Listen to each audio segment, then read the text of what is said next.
Day 478 of the Ukrainian War Map, also known as the Russo-Ukrainian War.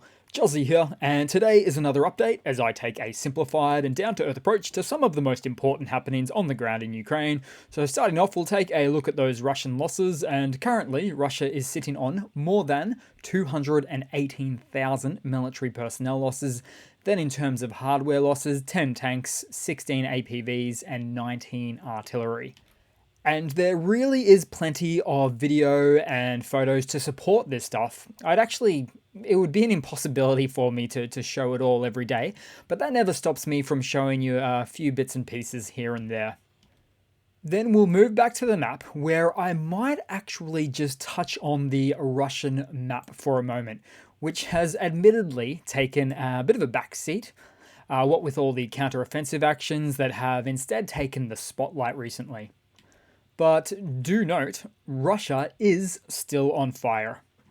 And I do mean literally, every single day it's always something new. For instance, just today there was a whole bunch of things. There were fires in Kazan, then also in Krasnodar, and also in Rostov, where a fire broke out at the main power plant in the region. Now, for that last one, according to eyewitnesses, they heard exploding before the fire, so smoke in Sergei, perhaps? But, well, truly, Putin has, through his invasion actions into Ukraine, has basically created this resentment towards him and the war in Ukraine, causing a lot of anti-war movements to be created inside of Russia as a result. And certainly not enough, but still plenty of them.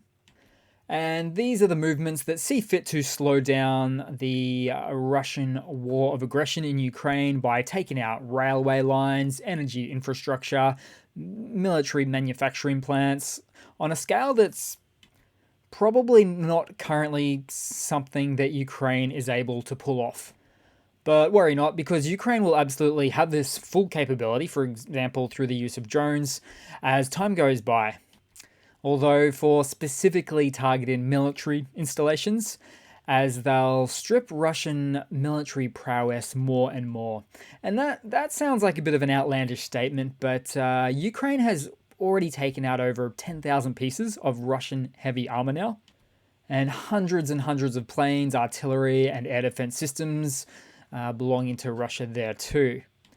And all for the low price of just about 3% of a donating NATO country's defense budget, on average. So that's not even their overall fiscal year country-wide budget. Really just a little blip on their defense budgets. And here's a slightly older graphic to give you an idea of the look and feel for those numbers. And so the Russian narrative obviously tries to spin this as too expensive for NATO countries, but many proponents of this Western aid consider it to be an absolute bargain. Especially when considering that these countries are assisting to demilitarize perhaps the most militarily aggressive and fascist nation on the planet. Then we'll head over to the Ukrainian map today. We'll start out in the Donbass, where I'll just quickly mention something that happened a couple of days ago now. You may have already heard about it in Crimea, so up in this location here. So a Ukrainian HIMARS rocket had a successful strike on a Russian base, eliminating about 100 Russian soldiers and wounding about 100 more. So 200 odd soldiers were actually waiting in the building for 2 hours for a commander to show up to perform some sort of a pep talk speech on the group. Now, how this transpired, potentially Ukrainian intelligence perhaps picked up on a large number of phones pinging to one location, given the tip-off, although the exact mechanism to how this successful strike actually happened is not yet known. And honestly, I'm not making a joke about this one, but it looks like the Russian army as a whole got the pep talk, just not the one they'd hoped for. And that is to say, not to have a mass consolidation of soldiers in one single spot for any given long length of time like that. And this is somewhat quite familiar to, well, it actually just comes after a large group of Russian Chechen forces in the south got hit at their own HQ as well. That one too was pretty devastating, because it appears to have eliminated Kadyrov's right-hand man, Delimnikov. And it actually had Kadyrov so disturbed that he reportedly fired up one of his Telegram accounts, requesting to the Ukrainian intelligence channels, asking for the whereabouts of his bestie. I mean, what a veritable shite show that would appear to be for Russia. Then moving down the map a bit, just before we hit Bakhmut, there was a Russian 2S3 152mm howitzer, which was destroyed by a Ukrainian artillery strike in the east of Soledar, so around here. But then in Bakhmut, take a look at this. So this is how close the AFU is to Bakhmut city at the moment. So I'll zoom in a bit there for a better context. Whilst at the same time, the Russian units are entrenched in the remaining ruins of the city. And this video is actually all pretty consistent with Ukraine's deputy defense minister, who said that the Ukrainian troops have made gains advancing between 200 to 500 meters on the Bakhmut front. Then also in this location, there was a Russian Zoopark 1 counter-battery radar and a jamming station as well, taken out by the AFU HIMARS strike, in fact, in the last day too.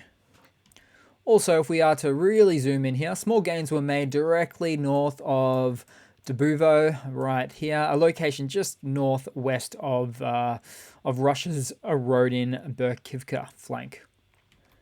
Then we'll move down on the Donbass map to my favorite place, a place that may only be second to Bakhmut, that has caused the loss of so much Russian heavy armor in just the last 4 or 5 months alone. So zoom into Vuhledar, here we go. So, well, as for today, we have news that the AFU went on the advance at this location to a factor of about 1,000 meters progressing forward south of the settlement. And offensive operations like this from the AFU is again causing Russian defenses to get stretched all too thin once again, as they seek to or attempt to have to defend a new area, or at least a newly lively area. Then we move back to Zap, so back to Zaporizhia, where the most obvious or pronounced counteroffensive operations are continuing to take place right now, with no shortage of liberation photos that continue to pop up, just like old times in Kharkiv and Kherson, of course. And so let's start from east to west today, as the AFU has fortified positions in Makarivka, which we mostly already know there, but it has also been said further down in Urazane, which I really have to zoom in for that one. So here we go, Urazane. This is actually a hotly contested ground at the moment, contrary to what this slowly updating map suggests. But also, the AFU cleared up a lot of mines in this region as they commence some next stage assaults as well. Then also, some really recent news suggests that Ukraine managed to take new positions towards Dorozhnyanka, which is just below Mariupol there, so in this location here, so it'll be interesting to see what happens there in the upcoming days. Then moving more west, just south of Novodanilivka, this happened just outside of a day ago now, but Ukraine expanded their official liberation from the day before, so it's about 3 times the size of what it previously was. Just a quick thing on the map, we'll see how it's changed there. Oh, but also apparently, even more recently, we have some word of successful Ukrainian assaults just south of Mala Tokmaka. So in this region here, which does make sense, quite adjacent, right next to that liberated zone to the west there. And I believe the very latest word is that there is a renewed activity around Robotina. So that location really quite a bit south as well. But all in all, there's really plenty of footage now to suggest that more Ukrainian mechanical brigades, 10 plus brigades for instance, are rearing and ready.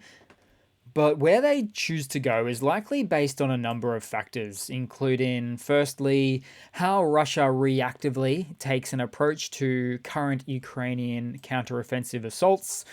Secondly, Ukraine being on the lookout for any soft spots or weak points on Russia's defensive front lines, especially more likely to exist now that Russia is more and more each and every day all along here on the south and the east to stretch their resources more and more thin. Then just quickly in the Kherson Oblast. So right next door, there appears to be some early operations of the Ukrainian, amphibious assaults at Novakhovka. So we'll zoom in for that one there, which is actually where the Russian-controlled site of the previously exploded dam is located.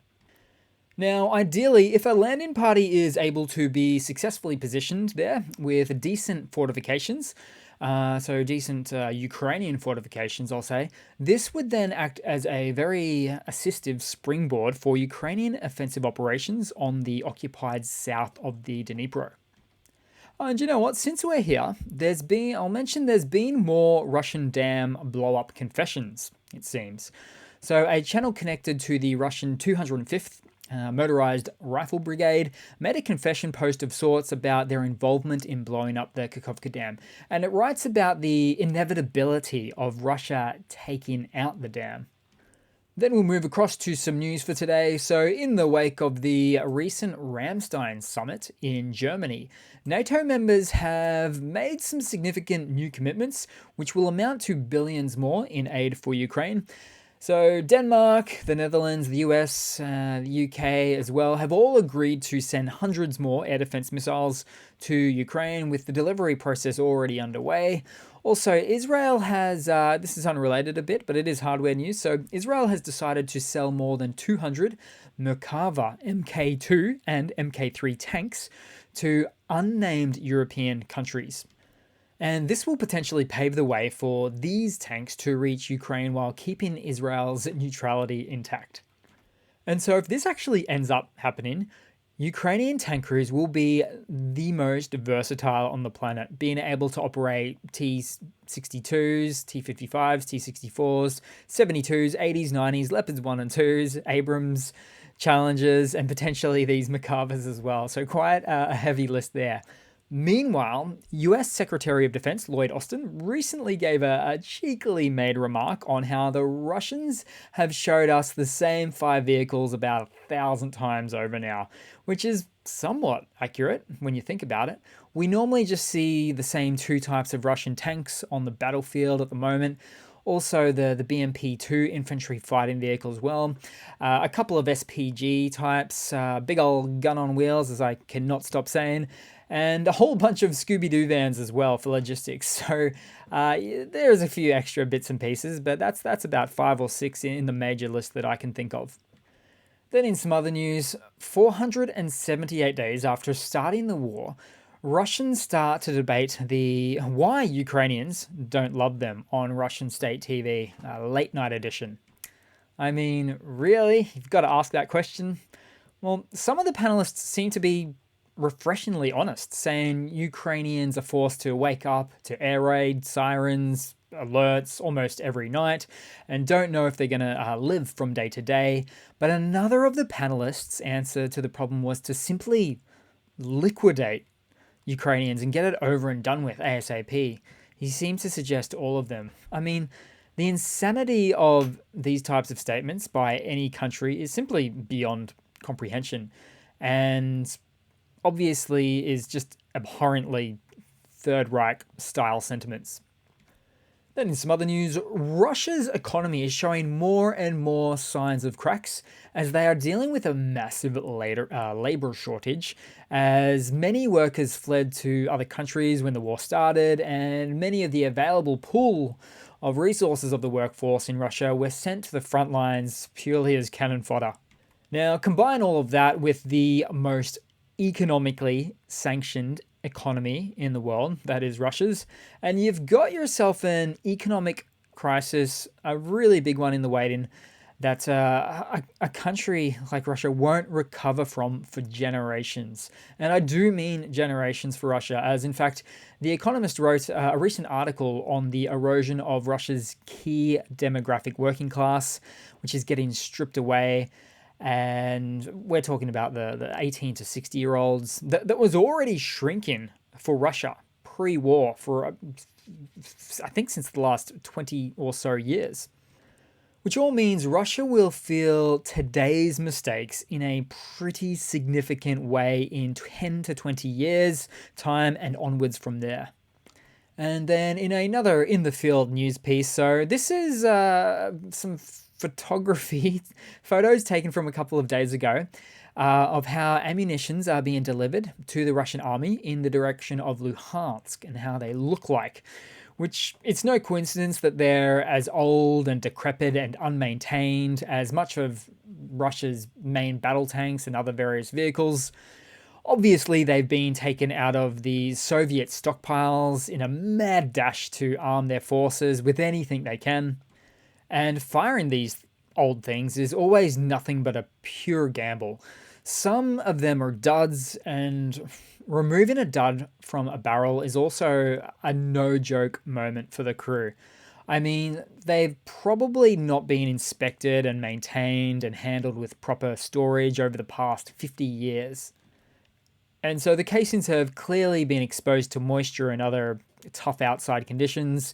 Material degradation is a factor, causing failures, malfunctions, and reduced effectiveness as a best case scenario for these things.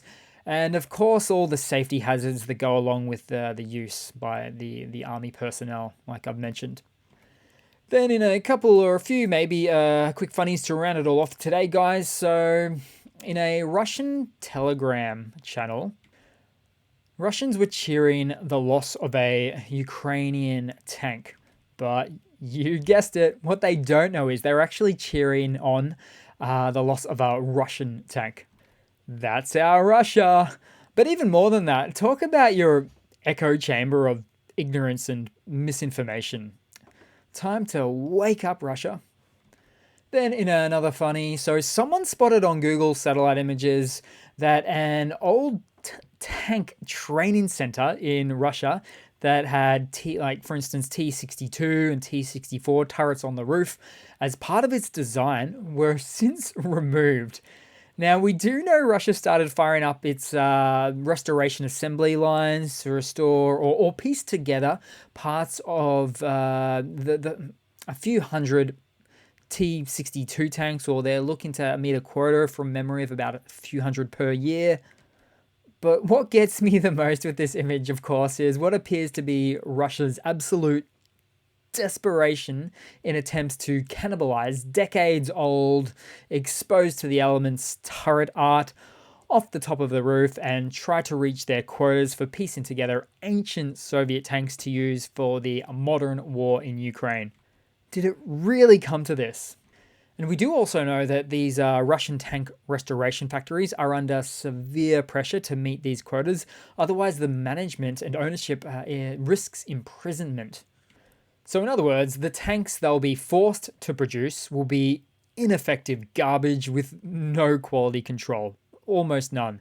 Hey, but if they run, if they drive, then that's all that's required for them to have considered to have completed a single tank unit. And I don't know what's worse, guys. Russian military contract corruption, where contractors have been stealing or misappropriating funding for contracts over the past 30 years in Russia, or these newly formed deadbeat factories restoring some wholly substandard tanks. But unfortunately for Russia, it has to deal with both of these realities. Then in a final quick funny to round it all for today, guys. So Russia's top propagandist and late night talk show host, Solovyov, has recently stated that Biden, and by extension the US, is completely controlled by the Ukrainians. Just whoa, slow down for a moment there, Solovyov. Because you've actually been saying the exact opposite for countless months now, instead about how Ukraine is a vassal state for the West, for NATO and the US. You cannot have it both ways, buddy. But these guys just have no consistency, no morality, just simply the fresh new talking point for the week. Don't even bother tuning into Russian state media TV, unless you love a good reality TV comedy series. So that will be it for today, guys. Thanks for watching. Please leave a comment, subscribe. Probably won't be in tomorrow, but it will be in the next. And I do hope to see all of you guys there in the next one. Cheers.